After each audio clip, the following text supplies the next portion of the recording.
جس حصے میں اللہ کے ولی ہوتے تھے وہیں سے غوث اعظم کی تقریروں کو سنا کرتے تھے. ایسی تقریر میرے غوث کی ہوا کرتی تھی. اللہ کا شکر ہے. لیکن میرے غوث اعظم روزانہ تقریر نہیں کرتے تھے. ہاں روز میلاد نہیں پڑھتے تھے. اب تو ہم لوگ کوئی فون کرتا تو خالی نہیں ہے. لیکن میرے غوث روزانہ تقریر نہیں کرتے تھے. یہ ائمہ حضرات بیٹھے ہیں, 11ویں شریف کا مہینہ چل رہا ہے, 4 جگہ کھانے کے 5 کوئی گارنٹی نہیں. اور پوچھو حضرت 4 جگہ کھا چکے؟ بولے غوث اعظم کا غلام ہوں, وہ 70 جگہ جاتے تھے, ان کا غلام 7 جگہ چلا جائے تو حرج کیا ہے؟ سبحان اللہ. اللہ کا شکر ہے. ایسے میرے غوث کی تقریر ہوا کرتی تھی. اور ہفتے میں صرف 3 دن غوث اعظم تقریر کرتے تھے. کتنے دن؟ جمعے کے دن جمعے سے پہلے, اتوار کے دن صبح میں, اور منگل کے دن شام کے وقت. ہفتے میں 3 دن تقریر. اور 521 ہجری سے لے کر کے 561 ہجری تک مسلسل 40 سال میرے غوث نے تقریر کی ہے. 40 سال.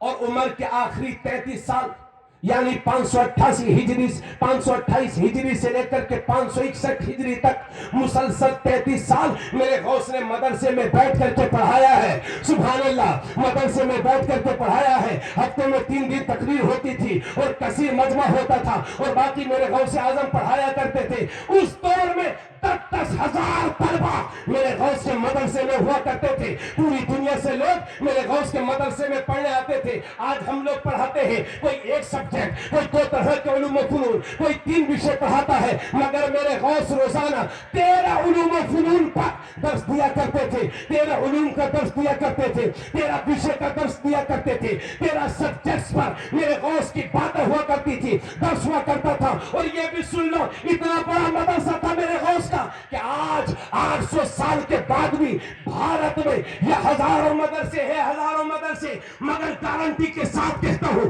کہ ان ہزاروں مدرسوں سے ہر سال 1000 اچھے عالم نہیں فارغ ہو پاتے. 1000 اچھے عالم ہر سال نہیں فارغ ہو پاتے. مگر میرے غوث کا مدرسہ اتنا بڑا تھا کہ ہر سال 3000 علماء کرام میرے غوث کے مدرسے سے فارغ ہوتے. سبحان اللہ. تھوڑا بولو یار. کتنے؟ 3000 ہر سال میرے غوث کے مدرسے سے فارغ ہوتے تھے. کبھی 3 بھی ہوتے ہوں گے, کبھی 4 بھی, اور کبھی 2500 بھی رہ دیتے ہوں گے. 33 سال پڑھایا ہے. 1 لاکھ عالم میرے غوث نے اپنے مدرسے سے فارغ کیے. ذرا علم والوں سے محبت کرتے ہو تو جھوم کے بولو سبحان اللہ. 1 لاکھ عالم اپنی زندگی میں میرے غوث نے فارغ کیے ہیں. تو اتنا بڑا مدرسہ, توجہ چاہوں گا, تو جس مدرسے میں اتنا پڑھایا جاتا ہو, جس مدرسے میں قرآن کی اتنی تلاوت ہوتی ہو, جس مدرسے میں اتنی ریسرچ ہوتی ہو, جس مدرسے میں اتنی تحقیق ہوتی ہو, اس مدرسے کی شان کیا ہوگی. یہی وجہ ہے جیسے ابھی کورونا پھیلا تھا نا, ایسے ہی میرے غوث کے زمانے میں بغداد میں طاعون کی بیماری پھیل گئی تھی. 1,000 مردوں کے جنازے اور 1,000 عورتوں کے جنازے میرے غوث کے زمانے میں بغداد سے اٹھا کرتے تھے. لوگ بیماری کی زد میں آ گئے, پریشان ہو گئے, تو بغداد والے غوث اعظم کے پاس پہنچے. کہا حضور لوگ مر رہے ہیں, ہمارے کام تھے, جنازے اٹھاتے اٹھاتے تھک گئے ہیں, ہم پر نگاہ کرم کریے. لوگ پریشان ہیں, لوگ بیمار ہیں, ہم پہ نگاہ کرم ڈال دیجئے. تو میرے غوث مسکراتے ہیں اور فرماتے ہیں کہ بغداد والوں سے کہہ دو کہ جو کوئی بیمار ہو تو عبد القادر کے مدرسے کے کنویں کا پانی پی لے, اللہ اسے شفا دے دے گا. لوگوں سے کہہ دو کہ جو کوئی بیمار ہو تو وہ عبد القادر کے مدرسے کی گھاس کو چبا لے, اور مدرسہ اور مدرسے کے آس پاس جو گھاس لگی ہوئی ہے اسی کو چبا لے, اسی کو لگا لے, اسی کو رگڑ کے پی لے. غوث پاک فرماتے ہیں اللہ اسے شفا دے دے گا. 400 سال پہلے مدینے میں نبی نے فرمایا تھا جو میرے روزے پر آ گیا ہے وہ جنتی ہے. 400 سال کے بعد نبی کا بیٹا بغداد میں اعلان کرتا ہے کہ جو میرے مدرسے کے راستے سے گزر گیا اللہ اسے جنتی بنا دے گا. اب مجھے لگتا ہے آپ کے کان بھی تھک گئے ہوں گے سنتے سنتے. تو اب تو اتنا بڑا مدرسہ تھا. تو بھائیوں یہ جتنے پیر لوگ آتے ہیں ان سے مدرسوں کا کوئی تعلق نہیں. اور کہتے ہیں مولوی, مدرسے کا مولوی, وہ مذاق اڑاتے ہیں مدرسوں کی. تو کیا بھائی آپ غوث اعظم سے بڑے پیر ہیں کیا؟